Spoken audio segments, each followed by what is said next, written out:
మగ్గం work blouse కుట్టాలంటే మీకు interest ఉంటుందా లేదా అనేది అయితే చెప్పండి. నేనైతే భలే కుడతాను. అంటే నాకు మగ్గం వర్క్ బ్లౌజెస్ వచ్చాయంటే ఖచ్చితంగా కుడతానండి. అమౌంట్ ఎక్కువ వస్తుందని కుడుతుండొచ్చు అని మీరు అనుకుంటుండొచ్చు. కాదండి, కొంతమందికి తెలుసు అనమాట. అంటే వీళ్ళు ఇప్పుడు ఈ బ్లౌజ్ తీసుకొచ్చిన వాళ్ళు టైలర్సే ఉన్నారు. వాళ్ళ ఇంట్లో ఒక అమ్మాయి తనకు మగ్గం వర్క్ బ్లౌజెస్ ఏదైనా వచ్చినా నా దగ్గరికి తీసుకొస్తుంది అనమాట. ఎందుకంటే కొన్నిసార్లు నెక్లు అనేది కరెక్ట్గా రావు, హ్యాండ్స్ అనేది కరెక్ట్గా రావు కదా రెడీమేడ్లో తీసుకున్నప్పుడు. అవన్నీ సరిచేసి కుడతాను కాబట్టి తీసుకొస్తారనమాట.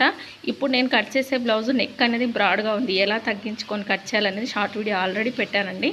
అలా ఎక్కువగా ఉన్నప్పుడు ఎలా సెట్ చేయాలి, అలాగే ఈ అమ్మాయికి వచ్చేసి చెస్ట్ అనేది చాలా తక్కువ అనమాట. ఈ మగ్గం వర్క్లోనే ప్రిన్సెస్ కట్ ఇవ్వాలన్నమాట. ఈ క్రాస్ వర్క్ వచ్చేటట్టు నెక్కి ప్రిన్సెస్ కట్ ఇచ్చి కుట్టాలి. ఈ నెక్ అనేది సరి చేసి కుట్టాలి. హ్యాండ్స్ దగ్గర చేతితో కుట్టాలి. ఇదంతా రిస్క్తో కూడుకున్న పని. నాకెందుకు అనుకుంటుందో ఏమో మరి ప్రతిసారి తీసుకొస్తుంది. ఇంకా నేనైతే ఈ నెక్ క్లాత్ ఎలా కట్ చేసుకోవాలి ఏంటి అనేది అయితే వీడియో పెట్టాను, చూడండి. మగ్గం వర్క్ బ్లౌజులు మీకు కుట్టడం ఇష్టమేనా కాదా అనేది కూడా కామెంట్ చేయండి. నాకైతే ఇష్టమే, కష్టమైన ఇష్టంగా కుడతానన్నమాట. అందుకే నాకు వర్క్ అనేది ఎక్కువగా ఉంటుంది. వీడియో నచ్చితే లైక్ చేయండి.